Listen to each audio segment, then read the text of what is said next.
Ingeta, Ingeta, Ingeta, Ingeta, Ingeta, Ingeta, la famille, Bokota, Bokota, Bokota, Bokota.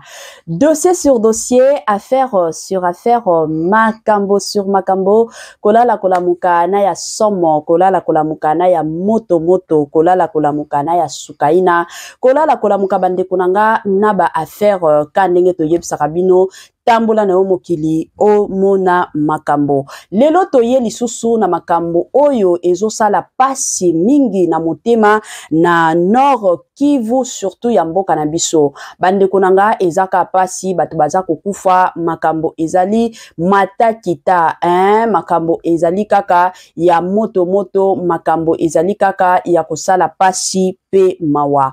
Grande ma joie de vous retrouver encore cet après-midi surtout sur notre chaîne Étoile Lune Inès TV. Salut, salut chers Bouchou, salut chers abonnés, salut chers connaissances, salut surtout les amis de Étoile Lune Inès TV. J'espère que vous allez bien. Quant à moi, je suis le bien, super bien par la grâce de Dieu. Chers Bouchou, chers abonnés et chers connaissances, lelo toye lisusu na dossier, toye lisusu na makambo oyo ezoleka na Nord Kivu ya mboka na biso bandeko nanga. Na minito to loba na kilelo oyo ka ndenge na osala émission nanga lelo oyo eza moto. Bitumba ya makasi entre le Wazalendo et le M23 na batu ya nanga ba AFC. Biso nyoso toyebi ba AFC eza batu ya Corneille Nanga. Bandeko nanga bitumba ya kosakana te na Nord Kivu.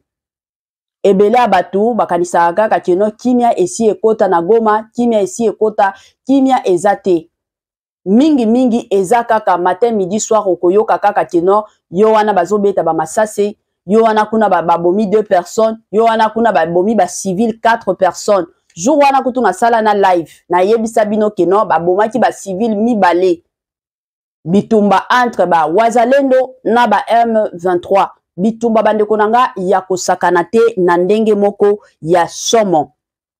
Bitumba wana bandeko nanga ezo salema mingi neti ya lelo ezo salema na ville moko ya muke oyo babengaka Bukombo. Nde place bitumba wana ezo salema. Bitumba wana ebanaye ko salema pendant 6 heures du temps. Donc 6 heures du temps penza bazo beta ma bale ndeko beta. Alors, koza bitumba wana eza nini? Parce que toyebi ke ebele abatu bakolinga bayeba eza lisusu nini gouvernement to États-Unis elingi etia kimia entre ba Rwandais na ba Congolais, de l'autre côté gouvernement na biso pe et accepta ki ba accord ya bango na ba M23 sikoyo eza lisusu nini. Pourquoi bitumba ezo silate? Pourquoi bitumba ezo continuer toujours matin midi soir? Abana kokota na mozindo ya kopesa ba réponse ya makamnyonso kaka ndenge esengeli ekozala malamu la famille na ya nanu ko sensibiliser bandeko na biso nyonso ya sika. En tout cas, si c'est la toute première fois ya kokota penza na chaîne na biso, chaîne moko kitoko, chaîne ya ba analyse somo, chaîne moko ya ba information bandeko nanga na osenga na bino bo s'abonner massivement. Ba s'abonaka o eza télévision te eza YouTube. Bo s'abonner na télévision de tokoloba keno na ko s'abonner te mais na YouTube bo s'abonaka pour que ba vidéo na biso e bandaka ko tambola. Tango bozo s'abonaka pe bo klikaka sur ngonga ya notification. Malama ngonga wana ekozala que à chaque fois que Étoile Inès TV arobando yaka na ba vidéo ya sika ba information ya sika bandeko nanga bokozala directement et encore informé. S'il vous plaît botie la kanga ba j'aime. Tango tala ka vidéo tiaka j'aime pour que YouTube a recommandé yo ki information et kozala malamu mutu mosusu pe oyaza pembeni na yo aya koyoka pe information ezala te ke no information kaka ya yo moko kaka oyeba te information ezala ka bien mutu nyonso ayeba nini ezoleka nini ezotambola esalaka toujours kitoko et encore kitoko mingi. Partage mon combat. Ngana ligaka nanga partage bandeko nanga. Voilà. Tango to beta lisolo bandeko na nga na makambo ezoleka na Nord Kivu ebele deja ya batu bazalaka na ba confusion ya makasi ba mituna ka bango ba wazalendo baza banani parce que ebele batu toyebi kaka ba M23 toyebaka kaka ba AFC mais batu ebele bayebaka makambo ya ba wazalendo te ba wazalendo baza ba patriotes donc batu oyo batie volonté na bango pona kobunda pona mboka na biso. Donc mutu penza a risqué vi na ya lobi nga po na Congo na nga na kobunda na kende to beta na ba masasi si s'agit que non na kufa po na mboka na biso yango tozo benga bango ba wazalendo ba patriotes eza mwa bongo sikoyo ba M23 bino moko boyebi baza ba rebelle ba o ba bundisaka biso ba AFC bango pe ba rebelle baza bato nani ya Corneille Nanga eza bongo sikoyo na ba AFS, na ba M23, bango nyonso baza ba rebelle, ba travaillaka ensemble. Sikoyo ba bundisaka biso, ba wazalendo. Bandeko nanga, avant na ya kokota na mozindo ya makasi, tolanda nanu sports ka ndenge ezalaka, na ndenge moko kitoko, nazozonga lisusu sima, pona koya kokota na mozindo ya makambo kaka ndenge ezokende na système moko ya malamu. Tolanda sports, nazozonga sima. Tolanda et on se retrouve juste après. Année à Sika, solo ya Sika, agrandissement des troisième jambes, qui mobile et salakate, bezamu kier, mama azo sepelate na mbetu, na gavke, et la mouki, feti et zongi, ba mama e, on a ba problème ya mabota, myome, fibrome, trompe, kiss, règle abondante, ménopause, ata, okomi na 65 ans, mama, okobota mwana, yoka bien, dépression, maladie mentale, autisme, ata mwana alobakate, mokulu makasi, tope alalakate, tozali na solution, na gavke, bona loposo, totikali simate, vergete, babengi nduta, bouton, tache, 5 jours ya bamba, hoteli lokola lilala, teint uniforme, tozali na gamme complète, ya kopakola, ya injection, ya comprimé, ya suppositoire, esengo ezali, mama, olingi ovindisa, tolo pesima, sans opération, benga biso na lombango, papa, mama, yo oyo, otungisama mingi, na maladie, hémorroïde, interne, topé, externe, yoka, na 2 jours ya bamba, omoni changement ya solo, et bongo, ona bokono ya, diabète, AVC, tension, topé, obésité, cave-cœur, golo solution, perte de poids, naturellement, au coco ta salle de sport, théo, na kisi ya comprimé, injection, na cave-cœur, au zongi mobimba. Ba produit na biso ezali 100% naturel et salemi na ba plan na ba industrie ya Allemagne pe Angleterre na gavke oko sepela. La santé n'a pas de prix la famille quand nenge tolobaka toujours et encore battre la santé ce que rebattre la santé na yote mutu moko te aotikala ko battre la santé na yote eza toujours ya mutuya eza toujours ya malamu en tant que mutu koyebaka ndenge nini ya ko batelaka santé na yo. Good news, bonne nouvelle, sango ya malamu abari njema Gavker aye na ba solution ya makasi surtout na makambo pe etali makambo mabota parce que tomoni lelo ba couple belé ba panzani ba kabwani moi sina mobali bazo solo la kalisusu te. Pourquoi? Parce que moi si azoko kakokumba zemite et ko sala mbutu na ba belle famille yango Gavker bandeko nanga aye na ba solution ya makasi concernant makambo mabota to yebi ke kilelo oyo eza na mibali mosusu semence na bango eza nango makasi te.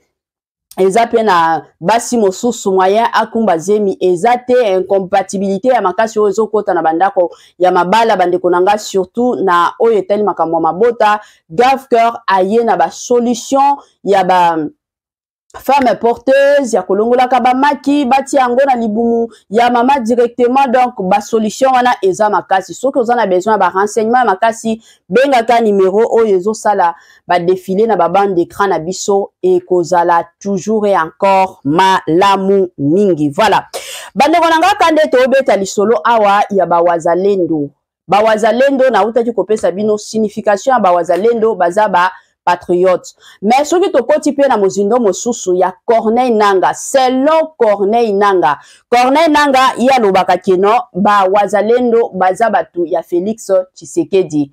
Eza ba jeune oyo Félix Antoine Tshisekedi akendaki ko regrouper na Kasai, bazoya pona kobunda donc bazo bunda pona Félix Antoine Tshisekedi soki lelo oyo mandat Félix Antoine Tshisekedi esili tokotikala koyoka lisusu sango ya bawazalendo te wana eza explication selon Corneille Nanga.